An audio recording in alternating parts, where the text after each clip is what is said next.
Hello बच्चों, हमारे सामने एक प्रश्न है। आइए उस प्रश्न को पढ़ते हैं।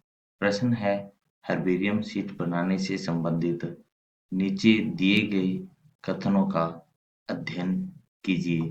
तो पहले हम इस प्रश्न की मुख्य अवधारणा की बात करते हैं। मुख्य अवधारणा।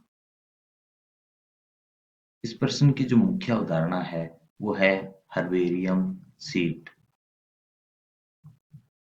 Herbarium sheet. हर्बेरियम शीट के अंदर पादपों का संग्रह किया जाता है। पादपों का संग्रह किया जाता है जिसमें किसी पादप को पुष्प सहित अलग करके किसी कागज के ऊपर चिपकाया जाता है।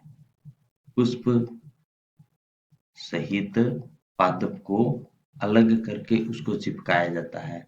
अगर पादप की लंबाई ज्यादा है तो उसको एन डब्ल्यू या वी आकार में उसको मोड़कर भी चिपका सकते हैं। मोड़कर भी उसको चिपकाया जा सकता है और जब तक वह नहीं सूखे तब तक उसको ब्लोटिंग पेपर के ऊपर सुखाया जाता है। ब्लोटिंग पेपर पर सुखाया जाता है।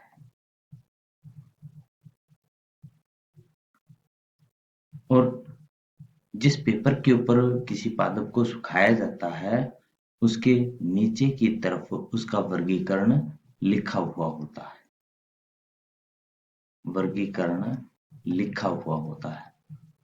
तो आइए हम विकल्प की ओर देखते हैं।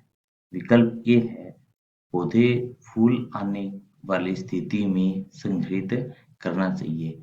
ये कथन सही है। दूसरा है, पौधे से संबंधित प्रत्येक जानकारी जैसे स्थान, पर्यावरणीय स्थितियों और वनस्पतियों और पुष्पीय लक्षण आदि को नोट करने चाहिए। ये भी कथन सत्य है। तीसरा है, पौधे को बिना मोड़े अंगों या भागों को दो ब्लोटिंग पेपर के बीच प्लांट पेयर्स की सहायता से दबाना चाहिए। तो इसमें ये विकल्प हमारा गलत है क्योंकि जब पौधे की लंबाई ज्यादा होती है तब हम उसको मोड़कर भी काम में लिया जा सकता है। चौथा है, ब्लोटिंग के पेपर्स को जब तक पौधा सूख नहीं जाता तब तक बदलना नहीं चाहिए। तो इसमें जब तक पौधा सूख नहीं जाता तब तक इसमें बदलते रहते हैं। तो ये भी कथन हमारा गलत है। पांचवा है, सूखने के बाद पौधे के नमूने को सावधानी से हर्बेरियम शीट पर चिपकाना चाहिए। ये कथन हमारा सही है। छठा कथन है, हर्बेरियम शीट का नामांकन नीचे दाएं हाथ वाले कोने पर पौधे के नमूने की संख्या, संग्रहण दिनांक आदि के साथ दर्शाना चाहिए। तो ये भी कथन हमारा सत्य है।